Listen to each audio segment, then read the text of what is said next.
దేవునికి స్తోత్రం. ప్రియమైన సహోదర సహోదరులకు శుభాభివందనములు. ఈరోజు తేని వాగ్దానము యోహాను సువార్త 18వ అధ్యాయము 36వ వచనం. యేసు, నా రాజ్యము ఈ లోక సంబంధమైనది కాదు. నా రాజ్యము ఈ లోక సంబంధమైనది అయితే నేను యూదులకు అప్పగింపబడకుండానట్లు నా సేవకులు పోరాడుదురు, కానీ నా రాజ్యము ఈ లోక సంబంధమైనది కాదనెను. చూడండి, ప్రభువైన యేసుక్రీస్తు వారు సిలువకు అప్పగించబడే ముందు మరి యేసుక్రీస్తు వారితో పిలాతు అంటున్నాడు కదా, నీవు యూదులకు రాజువా అన్నప్పుడు, అవును నీవన్నట్టు నేను రాజునే అన్నారు. అయితే ప్రభువైన యేసుక్రీస్తు వారు అంటున్నారు, నా రాజ్యము ఈ లోక సంబంధమైనది కాదు. నేను ఈ లోక సంబంధమైన రాజుని కాను. నేను ఈ లోక సంబంధమైన రాజుని. నా రాజ్యం ఈ లోక సంబంధమైనదైతే ఈ యూదులకి అప్పగింపబడకుండానట్లుగా నా సేవకులు పోరాడుదురు కదా, కానీ నా రాజ్యము ఇహ సంబంధమైనది కాదు అని ప్రభు స్పష్టంగా తెలియచేశారు. అయితే మరి యేసు ప్రభు వారు ఈ లోకములోనికి వచ్చింది ఆయన గొప్ప పనులు చేసి ఆయన రాజు అవ్వడం కొరకు కాదు. ఈ లోకములో ఒక రాజ్యాన్ని స్థాపించడానికి కాదు ఆయన వచ్చింది. ఈ లోకానికి రక్షణ ఇవ్వడానికి ఆయన వచ్చారు.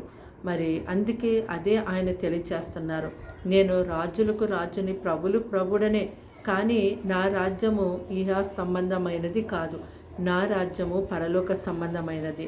ఆ పరలోక సంబంధమైనటువంటి ఆ యొక్క రాజ్యములోనికి ప్రతి ఒక్కరు కూడా ప్రవేశించడం కొరకనే ఈ లోకానికి వచ్చి నేను నా ప్రాణమును అర్పించానని ఆయన అక్కడ ఎంతో గొప్పగా తెలియచేశారు. నిజమే, మనము అందరము కూడా నశించిపోయే ఈ రాజ్యము కొరకు కాదు, కానీ ప్రయాసపడడం, మరి ఎప్పటికీ శాశ్వతంగా నిలిచి ఉండే ఆ పరలోక రాజ్యములోనికి ప్రవేశించుట కొరకు మనము ఎంతో ప్రభువును బట్టి మన ప్రయాసపడేవారిగా ఉండాలి. మరి ప్రభుయందు మనం నిలిచి ఉండాలి. ఆ యొక్క శాశ్వత రాజ్యములోనికి మనందరము కూడా, లోక జనులందరూ కూడా ప్రవేశించబడాలి. అదే దేవుని యొక్క చిత్తము. కాబట్టి మరి శాశ్వతమైనటువంటి ఆ రాజ్యానికి రాజు అయినటువంటి రాజుని నీవు సేవించు, గణపరచు, ఆరాధించు. ఆ యొక్క రాజును సేవించి ఆరాధించినప్పుడు ఆయన ప్రజగానే ఉంటావు, ఆయన నీకు దేవుడై ఉంటారు. ఆయన యొక్క రాజ్యములోనికి నీవు ప్రవేశించడానికి ఆయనే నీకు మార్గదర్శి అయి ఉన్నారని నీవు గుర్తెరిగి జీవించినట్టయితే మరి ఆ యొక్క పరలోక రాజ్యంలోనికి మరి లోకయాత్ర ముగించిన తరువాత నీవు ఎంతో గొప్పగా ప్రవేశించగలుగుతావు. ప్రార్థన. దేవానికి వందనములు, స్తోత్రాలు, స్తుతులు చెల్లిస్తున్నాము తండ్రి. మీ మాటలు వింటున్నాను బిడ్డల్ని మీ రక్తంతో కడిగి ముట్టి స్వస్థపరిచి బలపరచండి. వారింటి వారికి రక్షణ ఇవ్వండి. వారింట్లో ఉన్న ప్రతి శోధన తొలగించండి. వారింట్లో ఉన్న ప్రతి రోగమును ముట్టి స్వస్థపరచండి. అయ్యా, వారికి ఉన్న ఇరుకులు, ఇబ్బందులు తీసివేతండి. వారికి నెమ్మది, సమాధానము దయచేయండి.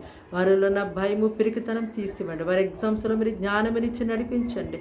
వారి ప్రయాణ మార్గాల్లో, ఆరోగ్యంలో, సమస్త విషయాల్లో మీరు ఎంతో నీ కృపాని కాపుదల మెండుగా ఉంచి నడిపించి సహాయం చేయమని, కీడు శోధన నుంచి తప్పించండి. దినమంతా ప్రత్యేకమైన నీ సన్నిధి తోడుగుంచమని యేసు నామములో ప్రార్థన సమర్పించి అడిగి వేడుకుంటున్నాం తండ్రి. ఆమేన్.